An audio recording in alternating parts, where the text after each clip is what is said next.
တင်မရှိတ်လာပြီးတော့ပေါင်9စီကြာစင်မဲ့လေးကျင်ကန်9မျိုးကိုဒီနေ့မှလုပ်ပြပေးမယ်နော်ပထမဆုံးကတော့ sumo deadlift ကိုဝင်ထားပေးထားပေးမယ်6ကိုနည်းနည်းကြည်ကြဲလေးကားထားပြီးတော့ deadlift ပုံစံအရှိကိုကိုင်းချပေးမယ်တင်မရဲ့ပေါင်နောက်ကနေရရဲ့တင်လာစစ်ထားပေးမယ်ဒါကိုနည်းနည်းတော့15 12 10အလေးနိုင်တယ်လို့3 round 4 round ကစားပြီးလို့ရပါတယ်နော်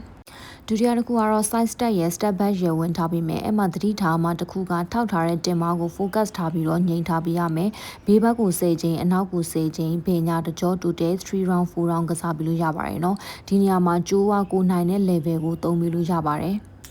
ခန္ဓာကိုယ်ကိုမငြိမ်ထားဘဲနဲ့လှုပ်လိုက်ပြီဆိုလို့ရှိရင်တော့တင်မကိုမထီတော့ပါဘူးเนาะအဲ့တော့သတိထားမှတစ်ခုကထောက်ထားတဲ့တင်မကိုငြိမ်ထားပြီးတော့6ကိုဘေးဘက်ကိုကားနိုင်တဲ့ကားပေးမယ်အနောက်ကိုလည်းဆက်နိုင်တဲ့တော့ဆက်ပြီးတော့တွားပြီးဖို့တော့လိုပါမယ်เนาะ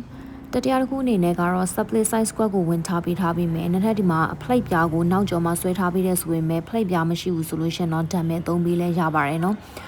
တတိထားမှာတစ်ချက်ကဒူးကောင်းကအရှိချေမောင်းမကြော်ပဲနဲ့တင်မောင်းအနောက်ကိုတုံးပြီးတော့သွားပေးဖို့တော့လိုမယ်เนาะတစ်ဖက်ကို15 10ချိန်တောင်းလို့ရှိရင်20ပညာမှာတကြောတူတဲ့3 round 4 round လောက်ထိကိုနိုင်တယ်လို့ကစားပြီးလို့ရပါတယ်เนาะလေမျိုးမြောင်းအနေနဲ့ကတော့ side leg raise ကိုဝင်ထားပေးထားပြီးမယ်ဒီနေရာမှာနောက်ထပ်ကြိုးရောအလေးရောသုံးထားပေးထားတယ်အလေးကို5 kg သုံးထားပြီးတယ်ကိုကအထက်နိုင်နေဆိုရင်တော့အထက်သုံးပြီးလို့ရပါတယ်နော်ကစားနေတဲ့တင်မကိုအနောက်ကိုတွန်းထားပေးမယ်ဒူးနှစ်ဖက်လုံးကွေးထားပေးမယ်ကစားတဲ့6တစ်ဖက်ကိုကျမ်းမြင့်နဲ့မထိပဲနဲ့အပေါ်ကိုနိုင်တော့လေးဆွဲမပေးမယ်ဆွဲမတဲ့ခါကျရင်ဒူးကိုတင်မနဲ့တဒန်းနဲ့ဆွဲမဖို့တော့လိုမယ်နော်သူ့ကိုဘယ်10ချိန်ညာ10ချိန်မဟုတ်ရင်15 20 9နိုင်တယ်လို့3 round 4 round ကစားပြီးလို့ရပါတယ်နော်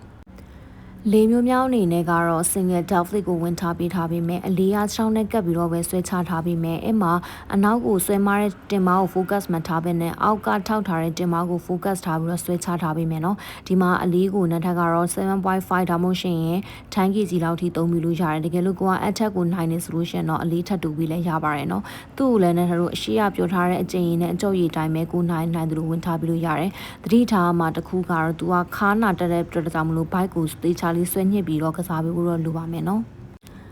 နောက်ဆုံး9မျိုးမြောက်ကတော့ hip adaptation ကိုဝင်ထားပေးထားပြီးမယ်ခြေပြားထောက်ပြီးတော့သွားတာဖြစ်တဲ့အတွက်ကြောင့်မလို့ပေါင်ခြေသလုံးတင်ပါအကုန်လုံးထိရောက်မှုရှိစေပါတယ်နော်သေချာလေးတင်တက်ချင်တယ်ဆိုလို့ရှိရင်တော့လက်ထက်ရဲ့ page messenger ကနေပြီးတော့ဆက်သွယ်ပြီးလို့ရပါတယ်